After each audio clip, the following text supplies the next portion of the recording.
From composers like Bach and Mozart to bands such as the Rolling Stones and the Cars, music has been an important part of every culture, past and present. And although its significance has yet to change, our means of enjoying it certainly have.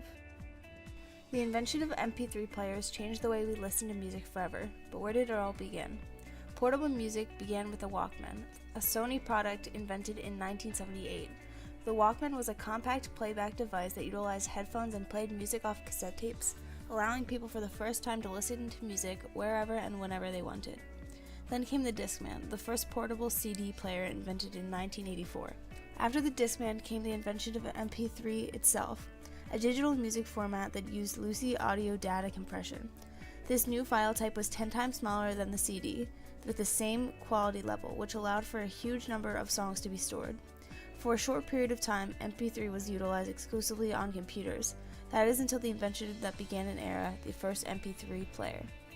Called the MP-Man, the first mass-produced MP3 player was created in 1998 by a Korean company, Sehan Information Systems.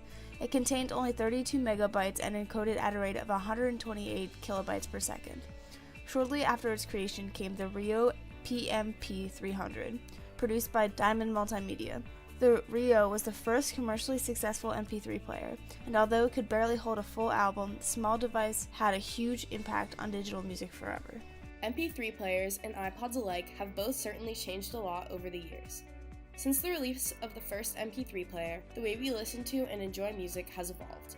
Rather than having to rely on downloading music whenever you want to listen to something, we can now stream music and have access to it instantly. With the capability of apps such as Spotify and Pandora, listening to the music you like has never been easier. There is no hassle of having to plug your device into a computer and separately downloading different audio files, or having to sync a playlist on your computer with the iPod or MP3 player to listen to music. We can now instantly listen to any song with the click of a button, and even create playlists with the use of apps such as Spotify and Pandora. Modern-day MP3 players and iPods are basically just smartphones. Most people don't have a separate device from their phone to listen to music, since it can easily be done through a smartphone. This makes it so that there is one less device to worry about and maintain. Although some people still enjoy having a separate device for listening to music, most do not use the outdated iPod Shuffle or similar MP3 players. They instead probably opt for an iPod Touch, since these are the most used devices for listening to music behind smartphones. Resources such as Apple Music are not available on older iPod editions though, making them impractical. To add to this, 2 models of the iPod have been killed off recently, due to lack of popularity because of the increase of smartphone music streaming. Overall, the modern-day MP3 player of choice is a smartphone, and this is mostly because of the increased use in music streaming from apps and the ease of having all music on one device whenever you need it. Considering that humans began listening to recorded music using the phonograph and at one time utilized Walkmans as a portable player for CDs and cassette tapes, the MP3 player represents the technological leaps and bounds we've been able to make in terms of usability. It completely reversed the way music was consumed, leading us to the market we know today, which must deliver exactly what you want to hear when you want to hear it. We no longer rely on radio to hear our favorite tracks. We have the capability of hearing a specific part of a single song instantly at the touch of our fingers through MP3 players. This transformed the demand and supply relationship between the audience and their audio. This development created context in which the music business could begin creating brand new ideas such as online downloads and streaming services which never before existed. It put the music industry right in the middle of the age of the internet that society was experiencing in the turn of the early 2000s. People could now own entire albums on their devices without actually having to buy a tangible disc. It created an entirely new ballgame for artists as well. They were now competing for things such as most iTunes pre-orders and YouTube streams on top of physical sales.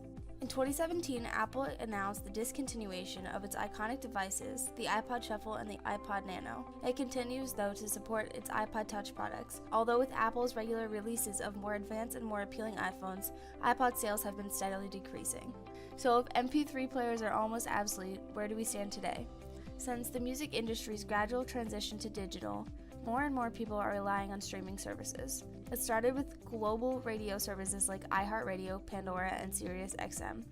While these are still viable sources, the streaming industry has grown and improved tremendously with Spotify's 2011 launch and Apple Music's 2015 launch.